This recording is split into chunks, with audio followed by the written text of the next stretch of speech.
In this example, I want to go ahead and take a look at how you can get your PHP code to execute. And I'm using a Windows environment just to kind of be consistent with everyone's environment. On the Mac, it'll be a similar experience, but I think maybe a little more straightforward for the Mac users. Okay, so the first thing I have to do is, in order to run PHP, I have to install PHP. And before I do that, I kind of want to show you the issue of if I have a clean install, what does this actually look like? So what I'm going to do is I'm going to just create a new project on the desktop. So I'm going to create a new file, and this is going to be an HTML file.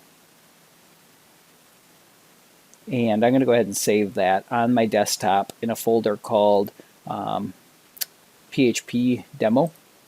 So I'm going to create a new folder on my desktop called PHP demo. And inside of here, I'm going to save that file as index.html. And then I'm going to create my HTML template. And I'll just have an h1 tag with the text hello. And if I save that right now, most of us are using the setup, and we have a package called Atom Live Server. So I'm going to go ahead and start that live server. And the idea is that this is an HTML page. I start the live server, I should get that hello because it's rendering through that web server. And all is good there. However, if I were to create a PHP file, so I'm going to create a new file called index.php. And right here, I'm going to create my PHP file where I echo out a message. So my hello world message. So I'm just echoing out that message. And I save it. And I run it through the live server. So the live server is running right now. I should be able to go to that index.php file. And what's going to happen is it's going to ask me, hey, do you want to save that file?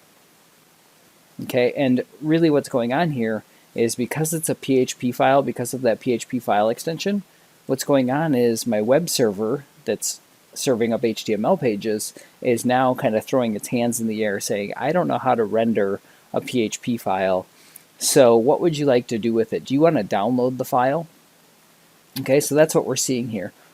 Alternatively, if I access that file from the file system, so if I go to that PHP demo and I access that file from the file system, let me just drag it onto this Chrome browser window.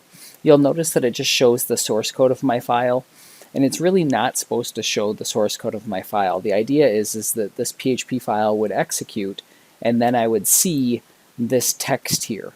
And you'll notice that I'm not seeing that text. What I'm seeing is the source code. I'm getting the beginning PHP tag, my echo command with my semicolon, and my closing PHP tag.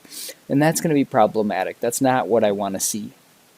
Okay, so in order to solve this problem so that my PHP code actually executes, I'm going to need to download PHP.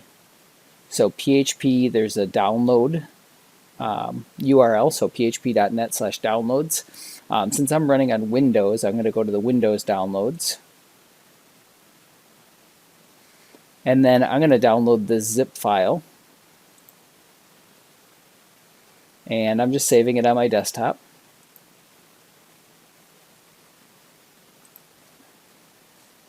And there should be a zip file coming on my desktop. I'm going to go ahead and extract it.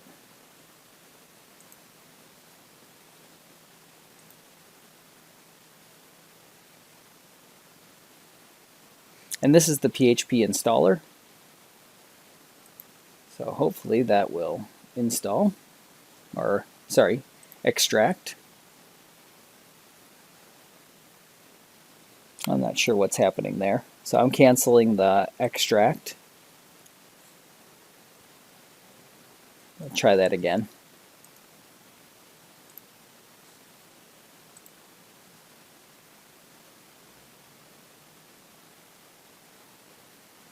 This looks more promising.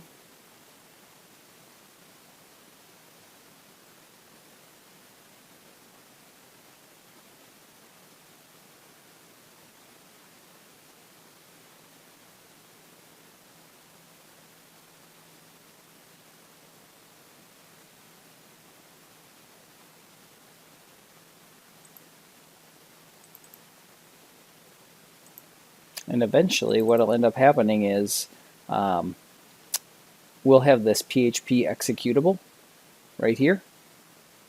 I'm going to replace these files in the destination. So as this is extracting, what's happening is this PHP folder is our PHP installation. Like, we do not actually have to install anything. This is the files that we actually need. So what I'm going to do is I'm going to rename this so it's PHP 7411.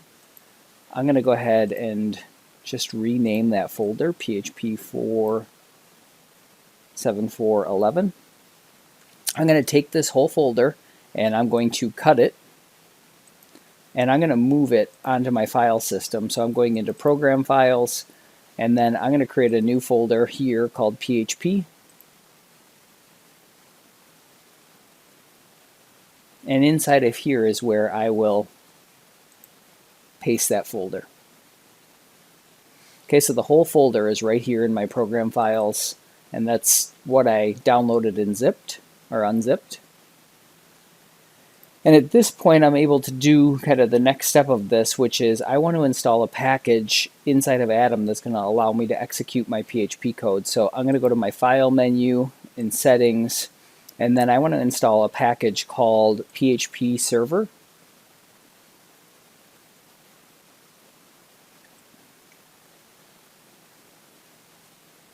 So PHP Server is going to allow me to run a local PHP server within Atom. I want to install that. And that's going to look just like our other packages, and I'm going to stop the live server while this is installing.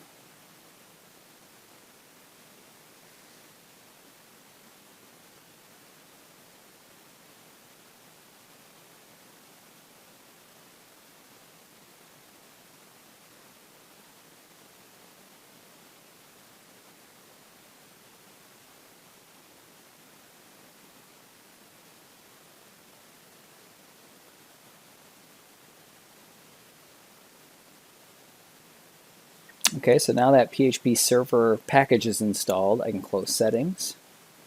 And if I go up to my packages, you'll see that that PHP Server is down at the very bottom. I'm going to start in my project root. Start in the folder of the current file would also be fine because there's just one folder for my project, but I'm going to start in the project root typically. Okay, and you'll see down at the bottom it says listening on localhost :8000 document root is, and then it's my desktop folder, and it tries to launch that, but it can't actually run. And I'm getting errors saying the PHP server could not launch. Have you defined the right path in your settings using PHP? Okay, so what I have to do is if I go to my packages, so I'm going to go to my settings,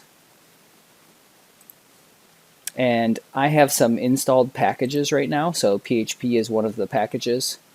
So I'm just going to search for my PHP server package.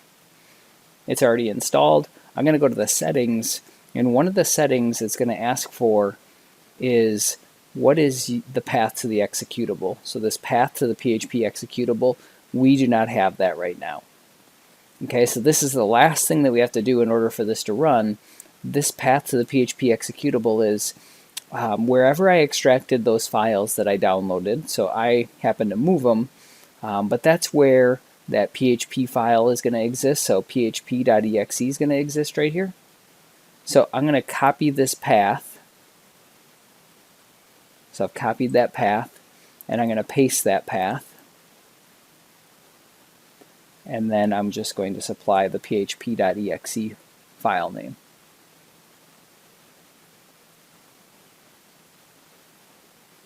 Okay, so that's set. And then I don't think I have to reload anything, but there's the path to the executable. And now if I try to start my PHP server, okay, you'll notice I'm not getting errors anymore.